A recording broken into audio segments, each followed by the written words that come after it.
Surah 47. Muhammad, in the name of Allah, the most merciful, the most compassionate. Allah has caused the works of those who disbelieve and hinder people from the way of Allah to go to waste. As for those who attained to faith and did righteous works and believed in what was revealed to Muhammad, which indeed is the truth from their Lord, Allah has remitted their evil deeds and has set their condition right. That is because those who disbelieved followed falsehood, whereas those who believed followed the truth that came to them from their Lord. Thus does Allah set forth to people parables, showing their true state. When you meet the unbelievers in battle, smite their necks until you have crushed them. Then bind your captives firmly. Thereafter, you are entitled to set them free, either by an act of grace or against ransom, until the war ends. That is for you to do. If Allah had so willed, He would have Himself exacted retribution from them. But He did not do so, that He may test some of you by means of others. As for those who are slain in the way of Allah, He shall never let their works go to waste. He will guide them and set their condition right, and will admit them to paradise with which He has acquainted them. Believers, if you aid Allah, He will come to your aid and will plant your feet firmly. As to those who disbelieve, perdition lies in store for them, and Allah has reduced their works to naught. That was because they were averse to what Allah had revealed, so He let their works go to waste. Have they not journeyed through the land to see the end of those who went before them? Allah utterly destroyed them. These unbelievers are doomed to the same end. That is because Allah is the protector of the believers, whereas the unbelievers have none to protect them. Allah shall admit those who believe and do righteous works to the gardens beneath which rivers flow. As for the unbelievers, they enjoy the pleasures of this transient life and eat as cattle eat. The fire shall be their resort. O Prophet, how many are the cities that had greater power than your city that drove you out? We destroyed them, and there was none to protect them. Then can he who is on a clear guidance from his Lord be like him whose evil deeds have been embellished to him, and who pursued their lusts? Here is the parable of paradise, which the God-fearing have been promised. In it shall be rivers of incorruptible water, rivers of milk unchanging in taste, and rivers of wine, a delight to those that drink, and rivers of pure honey. In it they will have every kind of fruit as well as forgiveness from their Lord. Can such be like those who will abide in the fire and will be given a boiling water to drink that will tear their bowels apart? Among them some give ear to you, but no sooner do they leave your presence than they ask those endowed with knowledge, "What is it that he said just now?" Such are those whose hearts Allah has sealed and who pursue their lusts.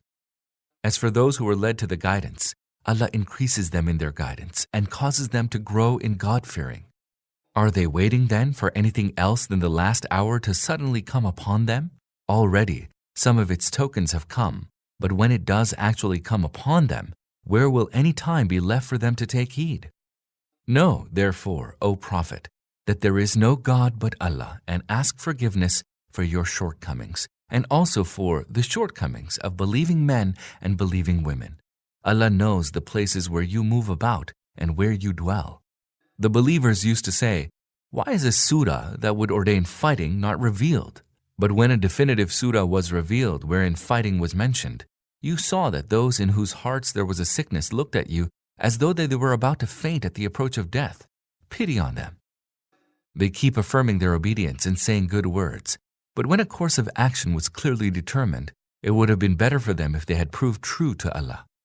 Now, if you were to turn away, what else can be expected but that you will work corruption in the land and fly at each other's throats? It is these upon whom Allah has laid His curse, so He made them deaf and deprived them of their sight. Do they then not reflect on the Quran, or are there locks on their hearts?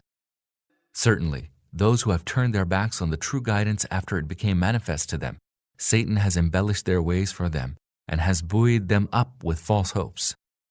This because they said to those who are averse to the faith that Allah has revealed, "In some matters we shall obey you."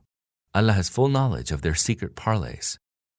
But how will they fare when angels will take their souls at death and will carry them, striking their faces and backs?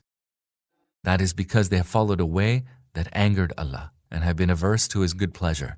So He reduced all their works to naught. Or do they, in whose hearts there is a sickness, believe that Allah will not bring their failings to light? If we were to so will, we could have shown them to you, so that you would recognize them by their faces, and you would certainly know them by the manner of their speech. Allah knows all your deeds.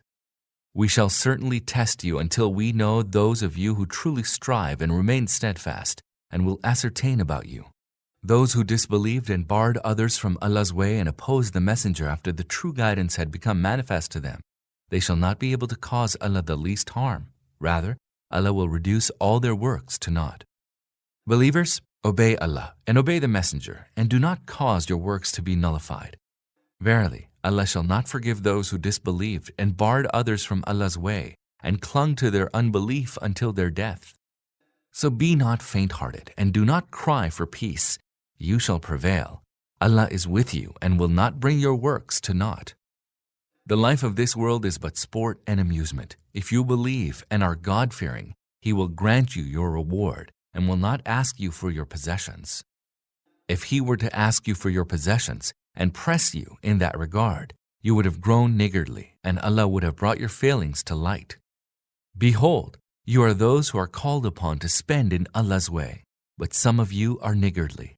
Whoever is niggardly is in fact niggardly to himself, for Allah is all-sufficient, whereas it is you who are in need of Him. If you turn away, He will replace you by a people other than you, and they will not be like you.